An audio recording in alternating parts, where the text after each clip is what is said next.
Well, you have finally got here. You are listening to the Erskine Music Podcast. Here, by popular demand, we discuss life, culture, Christ, and of course, music.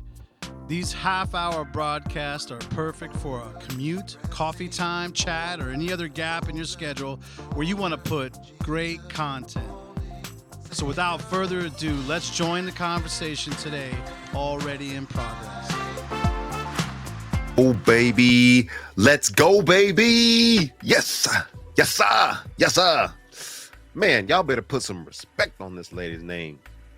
From gospel to pop to Americana, Cindy Morgan is an insightful voice across all musical genres. You should have already known that. And she has grown to become Nashville's acclaimed songwriter. East Tennessee native, Morgan's evocative melodies and brilliant songwriting have poetically and prolifically mended the depths of life and love, both in her own recording and through songwriting for noteworthy artists around the globe. People, did y'all know Cindy Morgan? Y'all don't know what? Come on. Nashville singer-songwriter Cindy Morgan is a 2-time Grammy nominee, a 13-time Dove winner, and a recipient of the prestigious Songwriter of the Year trophy. Morgan has I don't run out of fingers. She's got 21 number one radio hits to her credit and has penned songs for notable artists including David Archuleta, Vince Gill, India Ari, TJ Shepard, Rascal Flatts, Ricky Skaggs, Amy. I'm just going to stop there. Just put my name in the middle of that somewhere. At some point, this has got to happen. It's Cindy Morgan. She's coming to the show today, and we will not be stopped today on the Erskine Music Show.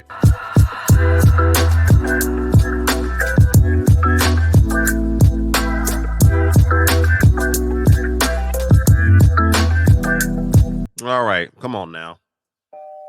Since we got the rap artist Cindy Morgan, that wasn't one of the genres that was listed on there.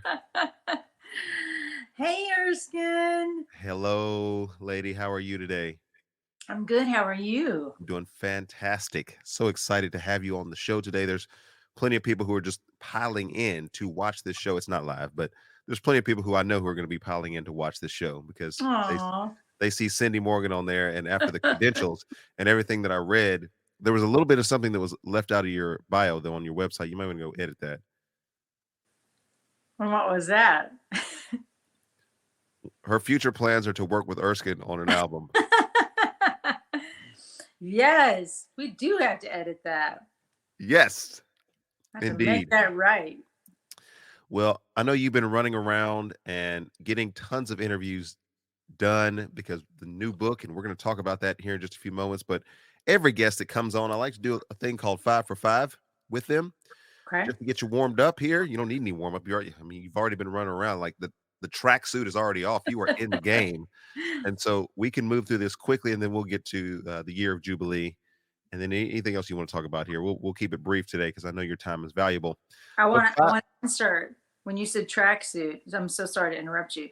When you said tracksuit, I had to just give a little Whitney shout out because the Whitney movie, I Want to Dance with Someone, I loved it when she pulled the power card and was like, I'm not wearing that dress. I'm wearing my tracksuit to sing what is now. Like no one has ever come close to her rendition of the national anthem. Thank you. Super Bowl. I was about to call it American the Beautiful, but that is wrong. It was the national anthem, and that American the Beautiful is my favorite of the anthems. But anyway, it was so great to see her in her little tracksuit, and it was just so what a power move, right? In her cute little short hair and everything. Like, go Whitney! Gosh, I don't know. Have you seen the movie? I have not seen the movie, but have you seen the movie? And I wonder if the actress in the movie is doing the vocals because, good Lord, if she has nailed her. It's unbelievable. Power, baby. Power. Yeah. So I guess that's an assignment for us. Like one of us needs to go see the movie and then report back. Well, I've seen it, so you need to go see it. Oh, I guess I need to pick. Hey, step your game up, Erskine Music over there. Go see this thing, and they'll go figure out who is singing It's really interesting. I learned a lot of things I didn't know. So it was very, very, I mean, obviously it's a tragic story, but very informative, very informative. I love it. I Yeah. love it. Yeah. 5 for 5. Yeah. I'm ready. You can just tell me the first thing that comes to your mind. Number 1, Chick-fil-A. Go. Honey mustard sauce, the Chick-fil-A sauce. Oh, Chick-fil-A You sauce. can put Chick-fil-A sauce on a piece of cardboard and it would be delicious. Mmm. Chick-fil-A sauce. Yes. I don't know. I mean, you travel a lot. I travel a lot. I have this occurrence that happens where sometimes when I'm traveling on a Sunday, I just totally I get spaced out. Like I forget, and I'll see a Chick-fil-A, and I'm like, yes, finally. And then I go to pull up to Chick-fil-A. It's like that they're closed on Huh. Sundays. Like, Oh, there's no line. This is great. Oh, yeah, exactly. closed. I'm gonna You get know right what? in. On that topic, I've heard that they make more in 6 days than McDonald's does in 7. As they should. Yes. That is only right. It is God's chicken. The Lord's chicken. Yeah. Yep. Number 2, minivans. Go. A Happy Meal. Go. A lot of Happy Meals in your family? I never had a minivan, but when my kids were little, I mean, I had SUVs, but I knew that but I remember getting picked up by promoters who had minivans when we were going to do shows. And like, I remember one time we found like a lone, like McDonald's French fry in the seat from like a leftover Happy Meal. Of course. Yeah. Of course. If yeah. you could only see the state of our minivan right now, we just came back from Texas, literally got in at about 2:00 in the morning. And if you could only see the state of our minivan traveling that much, it is incredible. I was in Illinois a few weeks ago, and there was was getting the oil changed, and the mechanic was talking to me, and he said, "Man, you're a minivan guy." And I thought to myself, I've been called a lot of things, but I've never been called a minivan guy. Mm-hmm. But I started thinking about it. Not that I wanted to become a minivan guy, but we had a Dodge Caravan, we had a Nissan Quest, we had a Honda Odyssey. I've had some of the worst minivans and some of the best minivans. We currently have a Toyota Sienna, and That's the best one. That's the best one. That one has stood the test of time. I will have to say, I'm pretty proud of that. But I've never considered myself to be a minivan aficionado. But I've driven so many of them that it just has become just what we do in our family. They're so practical. They're so practical. I mean, great. You can carry the lawnmowers around in it. You can carry the kids around, big kids, small kids, French fries, all the different things. Number 3, hot air balloons. Go. Oh, champagne. Oh, is there a story? Well, I think I saw some movie where there was a hot air balloon and there was like a picnic basket and champagne in it. So that's just what came to mind. It feels like if you're taking a hot air balloon trip, you're celebrating something. You got to be celebrating something. Now, there are people who are hobbyist hot air balloon people, but I feel like the stakes are raised significantly. Yes. Hot air balloon. I've never been on a hot air balloon. I have once, but I didn't go far off the ground. Okay. Was it scary? It seems like it'd be scary. I'm kind of a little bit afraid of heights. Yeah, and I did. It wasn't for me. You were like, okay, I'm 45 feet up. Let's go back down. Like those people that they go on vacation, they're like, let's take a helicopter ride. And I was like, no, let's not. Like, why do you want to do that? I remember I had a friend who owned a single engine Cessna, and he flew me from Nashville to North Carolina. So I sat up front in the cockpit with him. Yeah. There was a storm, and I was like, never, ever again. Will I do this? We began by thinking this would be fun. Oh, it was so scary. And he was a great pilot. It wasn't him, but I was just terrified. That was not your jam, huh? I get it. Number 4, Buc-ee's. Oh my gosh. Jerky. beef jerky. Come on, the beef jerky wall is insanity. I tell you what, yes. And their sauces and all the things, they are all the things. And somebody was saying, that's a gas station. But I heard one of the employees describe it as a mini mall. Oh no, absolutely. And I'm not a jerky person. I really don't buy jerky. I'm pretty kind of health conscious. But but my husband, we took a road trip not long ago, and we stopped and he bought jerky from the 50 different kinds of jerky that they carry. Oh, absolutely. And I tried it and it was pretty good. And so, but anyway, I'm wondering how much, I wonder how much clothing they sell out of there, because there's so much clothing and like household goods, and it's crazy. Straight up, I took my daughter to school this morning and she's wearing, does she have the Buc-ee's sandals on? But I know she has the Buc-ee's hoodie on. Yeah. That I brought her. And it's a real deal. Like, whenever I want to impress the kids, I come back with some Buc-ee's, either beaver nuggets or jerky, like you said, or the popcorn, or you can tell I'm from Texas. And are the beaver nuggets, are those chicken nuggets? No, they're these little, it's almost like Captain Crunch. Okay. They're these little sweet treats that just, you're a health person, so you would never eat these things. It's just something to ingratiate. It's kind of like McDonald's Happy Meals, to ingratiate themselves to the kids and like give them something that's a sweet treat and get them hooked on their, beaver nuggets, and then sell all the rest of their wares to them as they grow up. Yes, I'm looking for a photo. I took a photo in front of Buc-ee's. Oh, where is it? I can't find it. Oh man. Well, if you find it, you can share it. Number 5. If I can find. Okay. Number 5. Disco party balls. Let's go. Freak out. Let's freak. Let's chic. Freak out. Let's chic. Yeah, that makes me think of the skating rink when I was growing up, and we would go to the skating rink and there was a disco ball at the skating rink. And like, if you had on white, it just was like iridescent. And the car wash. Oh, the car wash. That was a thing. Car washer. That song. That Christina Aguilera, she covered that song. It was amazing. For Shark Tales. It was really good. Yes, indeed.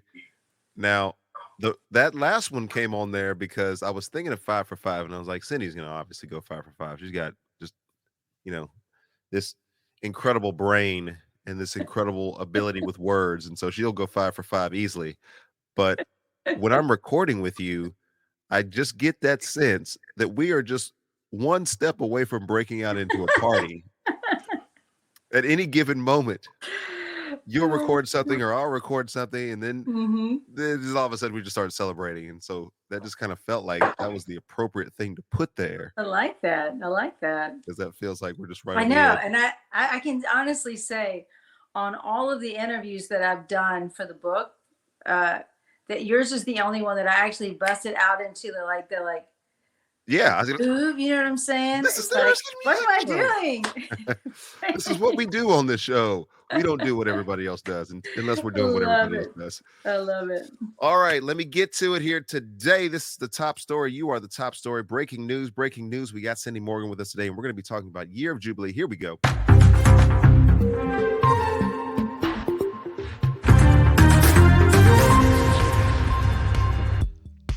Well, that certainly gives a sense of why people enjoy this show. Very engaging, very heartfelt. We will return to the conversation in a few moments, but first, let's thank our sponsors and you for all your awesome support. Moody Radio's Dawn and Steve Morning Show, Life Action Ministries, Fellowship of Christian Athletes, and Holt International. Thanks so much to our partners who make such a difference. All right, let's get back to the show. This is where it gets good. The Year of Jubilee is a lyrical coming-of-age novel that is set against the backdrop of the turbulent South in the 1960s. Stifled by tragedy, 13-year-old Grace Mockingbird yearns to escape her mother's controlling, grieving hand and finds her voice in the small Kentucky coal mining town. A tragic family loss has driven a wedge between Grace and her mother, who seems to be silently pushing Grace without her love. Grace does penance in every chore while doubting she'll ever earn her mother's forgiveness. That is the backdrop of this year of Jubilee. Can you tell us more about this? Is the cover. I got you. All right. Yeah, so the Year of Jubilee, like most fiction novels, it is inspired by something that my own family walked through, some tragedies that my family walked through themselves. And I think it's inspired, like the prologue, the opening of the novel is actually my first memory as a child. And so that was kind of the catalyst for the rest of the story. Mm. And so there's definitely some moments in the story where it's based on real life, but most of it is a work of fiction. But like most fiction writers, there are characters in the book that are inspired by real life people, or like combinations of real life people.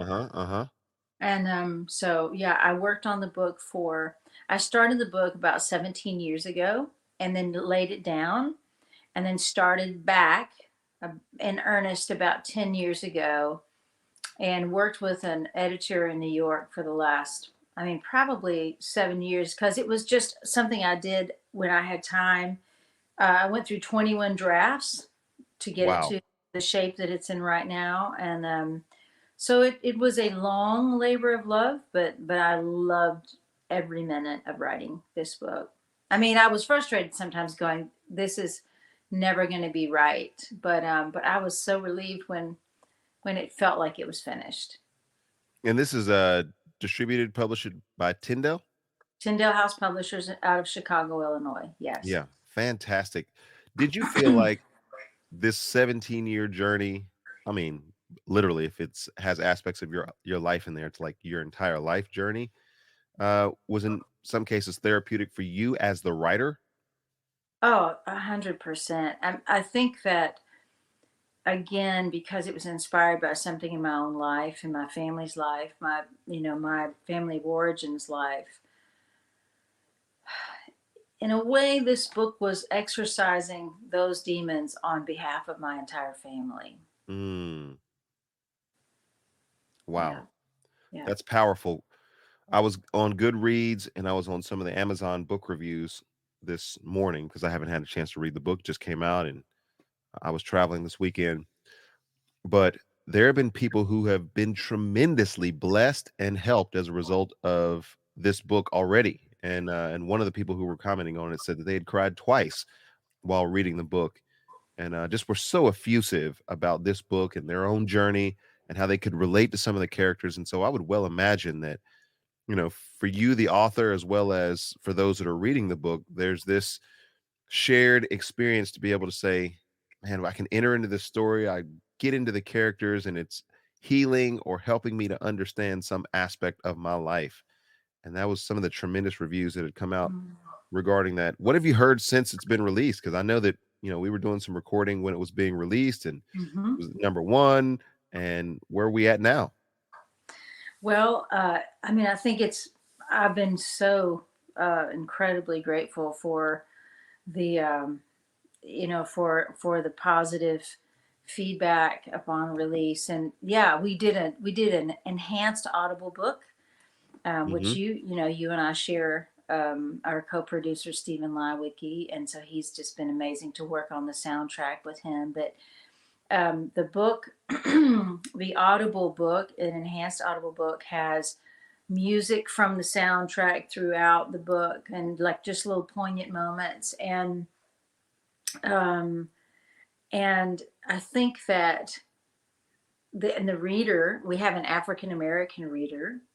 Cece Aisha Johnson is her name, and of course the book is set at the height of the civil rights movement in 1963. And so that it was very important for me not only to get the Southern accent right, which can be tricky if you have a reader that is not from the South, but to get the African American voices right. And so Hmm.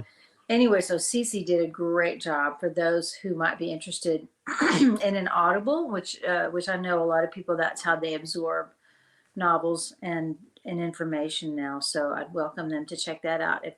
But anyway, as you know, Erskine, as a songwriter and an artist, the ultimate goal of a work, a piece of art, a piece of artwork, an artistic expression, whether it be a painting, um, a song, or a novel, is that you want to feel like it connected and it was meaningful to someone, and it in some ways brought a Indeed. bit of enlightenment or a feeling of I am not alone in my struggle. And so I've been so encouraged. Just this morning, I was talking to one of my best friends. She texted me this morning to say she had finished it. And she has MS. And so her story has been because there's a topic of unjust suffering in the book, which Dr. Wow. King spoke a lot about. And just that idea of like when you pray and that you think there isn't an answer, but sometimes there is an answer and it's not the answer that you want. And Yeah. So she and I had a very good conversation about that this morning.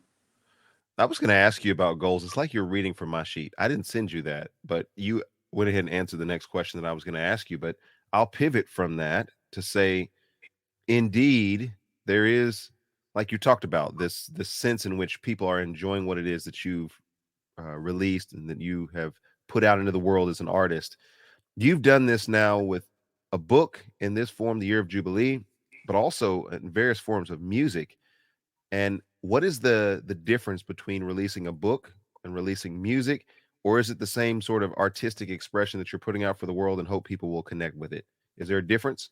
I think there's a big difference for me in that, there's aspects of it that are exactly the same, Erskine. Like, for instance, I think the emotional vulnerability that you have to put on the line for a song, to feel like I'm going to connect with the listener, if I'm going to just put my feelings and my emotional rawness on the line in this song, I feel that you have to do that in any artistic endeavor. And so I definitely had to do that with Jubilee. I think the difference between doing a song or a record, versus a novel, there are some things you just can't write a song about. Mm-hmm. I remember talking to my friend Ben Glover, who is an amazing songwriter, has written tons of big hits. He wrote Overcomer for Mandisa, and he wrote Hard to Love for Lee Brice, and has just done so well. But he and I used to write all the time, and he said some ideas they just have C DNA. Like instead of A or B, they're just like have C DNA. They're just not meant to be a song. And so there are some things that just, that you can have that hook at the end of the chorus and it's going to land and it's going to feel satisfying for the listener. But some things you cannot write a song about, but almost anything. You can write almost anything in a book. You can address almost any situation or topic in a novel because it's about giving a visual of real life struggles from that are all over the gamut. Mm-hmm. Mm-hmm. Well, I've been listening to a little bit. We were together the other day. You talk about your schedule of doing interview after interview after interview and just all the media that's going out related to this book. And I'll put the link down at the bottom of the screen so that people can find that. It's on Amazon, as you can see on the screen as well. Go out and check out this book. But what is next for you? Is it still a promotional tour for this book? Are you already in the process of writing something else? Both. And well, you probably already know that when you hear that sound, there's music on the way. After all, this is kind of a music show. Sit back and enjoy. All the music can be easily found on your favorite digital distribution channels. Turn up the volume and here we go.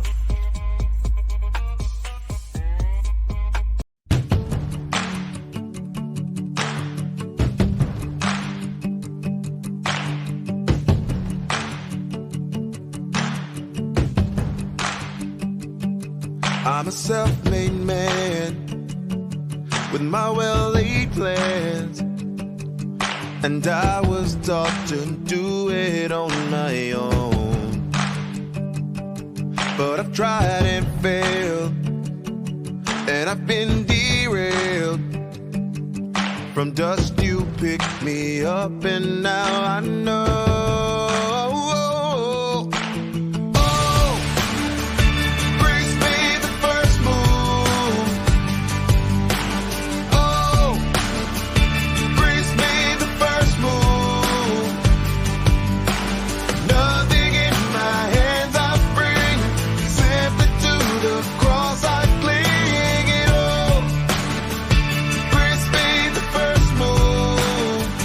Grace made the first move. Oh, whatever I do fear, victory is here. It overwhelms my worn and weary soul. Nothing I could earn, what I don't deserve. 'Cause love is overcome and made me whole. Oh, grace made the first move. Oh, grace made the first move. Nothing in my hands I bring, simply to the cross I cling. It all, grace made the first move. Grace, grace, God's grace, grace that will pardon and cleanse within. Grace, grace, God's grace, grace that is greater than all our sin. Grace made the first move. Oh, grace made the first move. Oh, grace made the first move. Oh, grace made the first move. Nothing in my hands I bring, simply to the cross I cling. And oh, grace made the first move. Grace made the first move. Oh, grace made the first move. Oh.